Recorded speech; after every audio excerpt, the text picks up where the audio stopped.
All right, everybody, welcome back again for part 3 of our interview with Evelyn Harry Hanson. Harry, how did racing in the early part of your career compare with today's racing? Well, when I first started, you pretty much could do everything your own. A lot of stuff you could get at a junkyard or you'd make yourself. The shocks and tires weren't such a big deal, but nowadays you have to have a good set of shocks, backup shocks, and you've got to have somebody you can call and get advice from. Because a normal guy, unless you're a big time engineer, you'll never figure it out yourself. So it's gotten a lot more technical. Way more technical, yeah. It's too bad because it's all money and tech side now. Do you think racing is a lot more expensive today, dollar for dollar, compared to back then? Oh yeah, I think it just because the parts have gotten so crazy. But you're paying for technology nowadays. And there's less things you can do yourself then. There's probably hardly anything you can do anymore other than bolt the parts on and go racing. So what is your opinion of modern racing? Well, I think I don't think it's good for our sport. I'd like to see them get rid of some of these deals. Like Minnesota could get rid of the shock program and stuff like that. Let the guys, drive their own cars instead of worrying about changing this shock or that shock for this track condition. So somehow try to eliminate the technology then. Yeah, get rid of some of the technology and and the cost.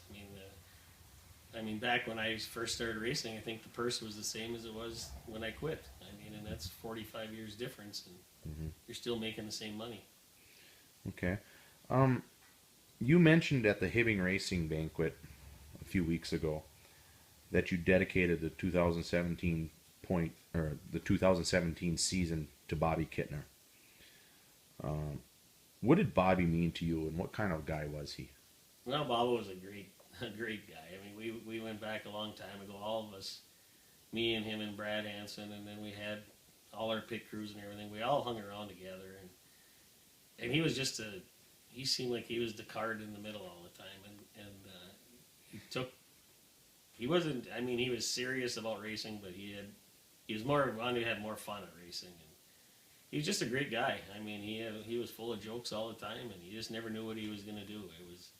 He was a handful, and he was great to watch. And no matter how his night went, he always had a smile on his face at the end of the day. Yeah, he didn't get mad too often. Once in a while, I remember one time he was running by my trailer holding his suit up with one hand and shaking his fist with the other hand, trying to catch the guy when his suit was falling off. But otherwise, no, he was such a nice guy. He'd help anybody. Okay. Are there any people or sponsors that have helped you that you'd like to thank? Well, yeah, I really want to thank Pat Capella. He came along with me about 10 years ago now, and he's helped me out immensely. He's probably the one that kept my career going for quite a while there with good stuff.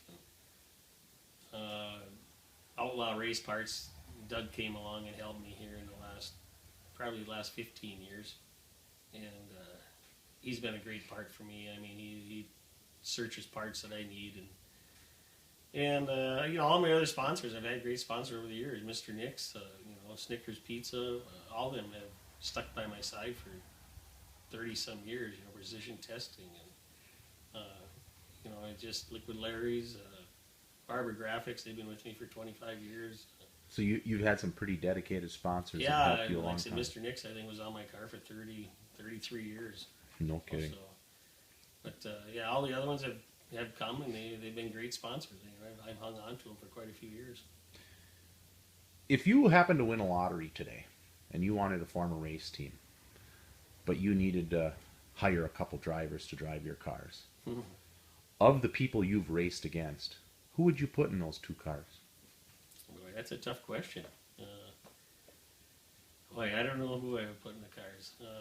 All the guys that I want to drive are all old now. If you could go back in time. If I could go back in time, I'd probably put Tom Steiting in one. He was a crazy son of a bitch. But a good driver, a good shoe, he knew his stuff. Dave Bjorlin, I don't know if you guys ever remember him at all. He was from Iowa. He was I think he might have won the Silver 1000 one time. Bjorky? Bjorky, yeah. Okay, Yeah. I think maybe you said Bjorland. Okay. Bjorky, yeah. Okay. I don't know. There were so many. Red Steffens. I mean, he was a Wisconsin driver. Hmm. I love Pat Dorr. I think Pat Dorr was probably one of the better shoes around. He likes to Smooth, change too much stuff. smooth But and really smooth consistent. guy, and never dirty. You know. That if you're a car owner, you definitely don't want to be changing fenders every No, other no. race. And Pat's one of them guys that is just a smooth driver and doesn't really get in a lot of trouble.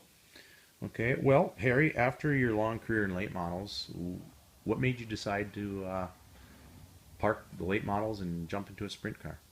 Well, I guess it was a lot of it's money. I mean, it's the late model got pretty far out of hand now. But mostly it was getting to be a lot of work to keep the late model going. I mean, you don't realize how much body work there is to do on it and maintenance, where the sprint car is just kind of takes you 5 minutes to take a body off. And I wanted to slow down a little bit and just, maybe race once in a while.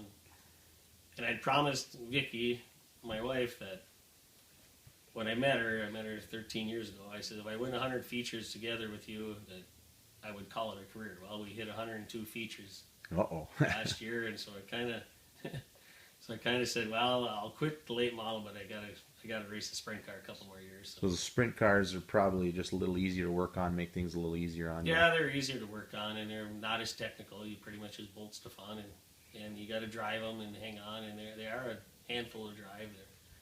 They're kind of cool, but so we'll see what happens. And like I say, Kind of harkening back to your old days too, though, because you kind of almost began in a sprint car. In your yeah, early days. I always wanted to race a sprint car. I don't know why I never did. I guess it was just the traveling, but Okay, now that I'm back in it, I'm gonna have a good time, and the wife loves them, and that's what it's all about, having so, a fun yeah. time. So her and I will go traveling around a little bit, Something different. see the scenes. Okay. Is there anything you'd like to say to people out there that might be watching this interview, or is there any advice that you might have for young kids that are starting out or thinking of starting out in racing? Well, for most of the people that are watching this, hopefully they were fans of mine, and I had great fans. I just keep, even though I'm gone, kind of keep going back and support the racetracks. It's still a good deal. It's a lot of fun. I still enjoy watching any kind of racing. And as far as the young guys go, you got to pay attention to your car, work on it. Put the iPhones down and the music down, and concentrate on your car. Do a little work on it, and you'll get better and better, and it's going to be a lot of fun. All right. Well, thank you, Harry. I really appreciate you sitting down with us this afternoon and doing this interview. And good luck in your sprint car adventure this year. And we'll see you at the track. All right. Thank you.